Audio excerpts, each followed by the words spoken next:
Hello everyone, मैं मुजफ्फर खान।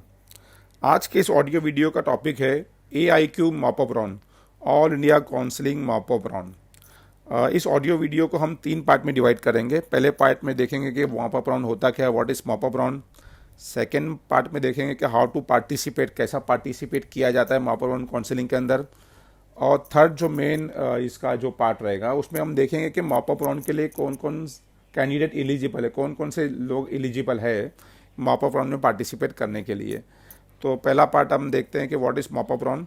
देखिए, mop up round वो होता है कि जो लास्ट सेंट्रलाइज राउंड होता है एडमिशन प्रोसेस को कंप्लीट करने के लिए, उसको हम मॉप अप राउंड कहते हैं। फर्स्ट राउंड सेकेंड राउंड के बाद जो सेंट्रलाइज होते हैं, एक लास्ट राउंड होता है जिसको हम ये कह सकते हैं कि लास्ट सेंट्रलाइज राउंड को ही हम मॉप अप राउंड कहते हैं। तो इसके बाद जो भी कोई भी सेंट्रलाइज राउंड नहीं होता है, अगर इसके बाद भी अगर सीट वैकेंट रह जाती है तो रिस्पेक्टिव इंस्टीट्यूट को सरेंडर हो जाती है और वहाँ पे जाके आपको अप्लाई करके एडमिशन लेना पड़ता है। तो ये सेंट्रलाइज जो लास्ट राउंड रहता है उसी को हम मॉप अप राउंड कहते हैं। अभी हम सेकेंड पार्ट पे आ जाते हैं कि how to participate in mop up round counselling process. देखिए, ऑल इंडिया का जो मॉप अप राउंड होता है वो सिर्फ डीम और सेंटर यूनिवर्सिटी के लिए होता है, गवर्नमेंट कॉलेजेस के लिए नहीं होता है। पहले आप ये समझ लीजिए बात को। सेकेंड राउंड के बाद जितनी भी गवर्नमेंट कॉलेज की 50% जो सीटें ऑल इंडिया में आती है वो सारी वो रिस्पेक्टिव स्टेट को सरेंडर हो जाती है और उसका मॉप अप राउंड नहीं होता है। मॉप अप राउंड सिर्फ सेंटर यूनिवर्सिटी और डीम यूनिवर्सिटी का होता है। हाँ, और इसके वो पार्टिसिपेट करने के लिए कोई ज़रूरत नहीं है, ऑटोमेटिकली जैसे ये थर्ड सिलेक्शन लिस्ट आती है हमारी, उसी का नाम है मॉप अप राउंड। मैं ऐसा कहा ना आपको, ये ऑनलाइन ही रहेगा। इसके लिए आपको पार्टिसिपेट करने के लिए कोई एक्स्ट्रा कुछ करने की ज़रूरत नहीं है। आप डायरेक्ट आपकी जो जैसे फर्स्ट राउंड में आपने चॉइस फिलिंग किया था, जैसे सेकंड राउंड में चॉइस फिलिंग किया था, उसी तरह आपको जाके थर्ड राउंड में अपनी चॉइसेस को फिलिंग करना है। सेकंड राउंड में जो चॉइसेस को फिलिंग किए थे आपने डीम यो सेंट्रल यूनिवर्सिटी की, वो नल एंड वाइड हो जाएगी आपकी। और आपको थर्ड जो मॉप अप राउंड है, जिसको थर्ड राउंड में कहता हूँ, उसमें जाके आपको अपनी चॉइसेस को फिल करना है डीम और सेंट्रल यूनिवर्सिटी के लिए। तो ये ऑनलाइन ही होने वाला है, इसके लिए कोई एक्स्ट्रा प्रोसेस नहीं करना है आपको। अब मेन पार्ट पे आते हैं कि एलिजिबल कैंडिडेट कौन है mop up round counselling process के लिए। देखिए, अभी इसके अंदर जितने भी जो कैंडिडेट जिन लोगों ने फर्स्ट राउंड में रजिस्ट्रेशन नहीं किया था, नीट क्वालिफाइड कैंडिडेट, और शायद हो सकता है क्राइटेरिया कम भी हो जाए मॉप अप राउंड के लिए, तो जो नए लोग भी जो एलिजिबल हो जाएंगे क्राइटेरिया कम होने की वजह से, वो भी पार्टिसिपेट कर सकते हैं मॉप अप राउंड काउंसलिंग में। तो जिन लोगों ने भी फर्स्ट राउंड में रजिस्ट्रेशन नहीं किया था ऑल इंडिया काउंसलिंग के अंदर और सेकंड राउंड में नहीं किया था, वो मॉप अप राउंड के लिए कर सकते। तो ऑल दोज कैंडिडेट, वो जो एलिजिबल कैंडिडेट है, वो सारे कैंडिडेट पार्टिसिपेट कर सकते हैं। उनको रजिस्ट्रेशन करना रहेगा। डीम एंड सेंटर यूनिवर्सिटी के लिए दोनों के लिए कर सकते हैं या सिर्फ डीम के लिए कर सकते हैं। तो ऑल जो जितने भी क्वालिफाइड कैंडिडेट हैं जिन्होंने फर्स्ट और सेकंड राउंड में रजिस्ट्रेशन नहीं किया था, वो सारे कैंडिडेट रजिस्ट्रेशन कर सकते हैं, वो सारे एलिजिबल हैं। सेकेंड पॉइंट बता रहा हूँ मैं आपको कि कैंडिडेट वो register but not been allotted seat in first and second round of counselling process. मतलब जो भी कैंडिडेट ने रजिस्ट्रेशन किया हुआ था ऑल इंडिया काउंसलिंग के लिए, डीम यूनिवर्सिटी के लिए या सिर्फ गवर्नमेंट कॉलेजेस के लिए, और उनको फर्स्ट राउंड में भी कोई सीट नहीं अलाउड हुई, सेकेंड राउंड में भी कोई सीट नहीं अलाउड हुई, तो वो भी मॉप अप राउंड के लिए एलिजिबल है। अगर वो पहले फर्स्ट राउंड और सेकेंड राउंड में सिर्फ गवर्नमेंट कॉलेजेस के लिए लोगों ने अप्लाई किया था, तो मॉप अप के अंदर जाके डीम कॉलेजेस के लिए भी अप्लाई कर सकते हैं। तो उनके लिए उनको रीसेट करना रहेगा, अपनी जो अपना जो रजिस्ट्रेशन किया था उसको रीसेट करना पड़ेगा, और उसके बाद जाके फ्रेश रजिस्ट्रेशन करना पड़ेगा। 5,000 रुपीज़ भरना पड़ेगा अपना रजिस्ट्रेशन फीस, और 2 लाख सिक्योरिटी डिपॉजिट भरना पड़ेगा। वो भी पार्टिसिपेट कर सकते हैं। और ऑलरेडी जिन लोगों ने डीम यूनिवर्सिटी के लिए रजिस्ट्रेशन किया था, 5,000 पे किया था, 2 लाख सिक्योरिटी डिपॉजिट पे किया था, और उनको फर्स्ट राउंड में कोई सीट नहीं अलाउड हुई, सेकेंड राउंड में कोई सीट नहीं अलाउड हुई, वो सारे कैंडिडेट ऑटोमेटिकली एलिजिबल है मॉप अप राउंड के लिए डीम यूनिवर्सिटी के।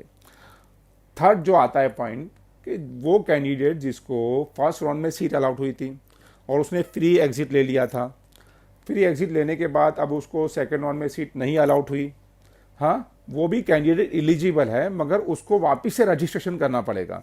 मगर उसके जो 2 लाख सिक्योरिटी डिपॉजिट थे वो रिटर्न आ जाएंगे। मतलब सिक्योरिटी डिपॉजिट का लॉस नहीं उस कैंडिडेट का होगा, मगर उस कैंडिडेट को वापस से रजिस्ट्रेशन करना पड़ेगा और 5,000 रुपीज़ रजिस्ट्रेशन फीस पे करना पड़ेगा और 2 लाख रुपीज़ सिक्योरिटी डिपॉजिट पे करना पड़ेगा, जिसने फर्स्ट राउंड में फ्री एग्जिट लिया था और जिसको सेकेंड राउंड में सीट अलाउड नहीं हुई थी।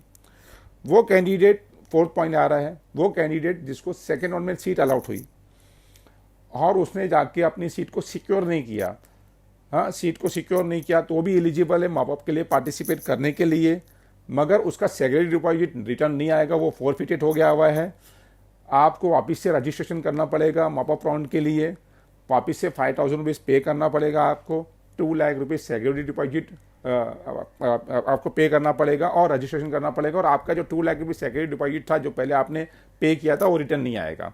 तो सिर्फ ये डिफरेंस है थर्ड में और फोर्थ में के थर्ड जो है जिनको फर्स्ट राउंड में सीट अलॉट हुई थी उनका सिक्योरिटी डिपॉजिट रिटर्न आएगा, फोर्थ वाले का जिसका सेकंड राउंड में सीट जिसको अलॉट हो रही है और उसने बैकआउट किया हुआ है तो उसको सिक्योरिटी डिपॉजिट रिटर्न नहीं आएगा, वो भी एलिजिबल है मॉपअप राउंड के पार्टिसिपेट करने के लिए। सिर्फ वही कैंडिडेट एलिजिबल नहीं होते हैं मॉपअप राउंड में पार्टिसिपेट करने के लिए जिनको सेकेंड राउंड में सीट अलॉट हो गई या फर्स्ट राउंड में सीट अलॉट हुई, फर्स्ट राउंड में सीट अलॉट हुई, अपग्रेड नहीं हुआ, विद इन 2 डेज उन्होंने रिजाइन नहीं किया, सेकेंड राउंड में सीट अलॉट हो गई उनको और जाके वो सीट को सिक्योर कर लिया, वो दोनों ही कैंडिडेट अभी मॉपअप राउंड के लिए एलिजिबल नहीं है, ना उनका सेकेंड राउंड के बाद अपग्रेड होने वाला है मॉपअप राउंड के अंदर, वो कैंडिडेट एलिजिबल नहीं है।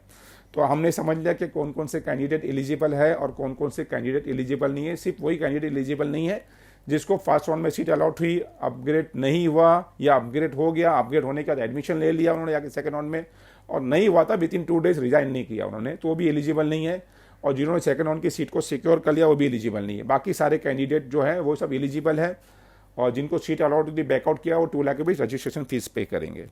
देखिए मॉपअप राउंड जो है ये लास्ट राउंड अभी भी बता रहा हूँ नहीं होता है ये, इसके बाद स्ट्रे वैकेंसी राउंड होता है, मगर वो जो होएगा वो सेंट्रलाइज नहीं होएगा, वो रिस्पेक्टिव स्टेट के रिस्पेक्टिव इंस्टीट्यूट में जाके आपको अप्लाई करना रहेगा।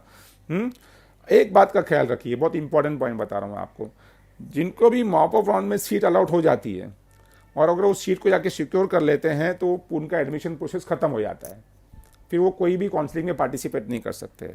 और जिनको सीट अलाउड होती है अगर वो बैकआउट करते हैं तो उनका 2 लाख रुपीज़ भी लॉस होएगा और वो स्ट्रे वैकेंसी में भी पार्टिसिपेट नहीं कर सकते हैं। ये बात का आप इंपॉर्टेंट पॉइंट बता रहा हूँ कि आप ख्याल रखिएगा, तो वही चॉइसेस फिल कीजिएगा मॉपअप राउंड के अंदर जो आपको 100% आपको ऐसा लगता है कि मुझको चाहिए, क्योंकि स्ट्रे वैकेंसी भी होने वाला है और स्ट्रे वैकेंसी में जैसा मैंने पहले अपने ऑडियो में बताया हूँ आप लोगों को कि बार्गेनिंग प्राइस में सीट मिलने वाली है।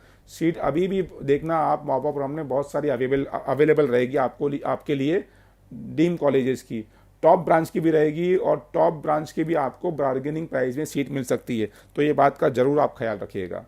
All the best to all of you, thank you.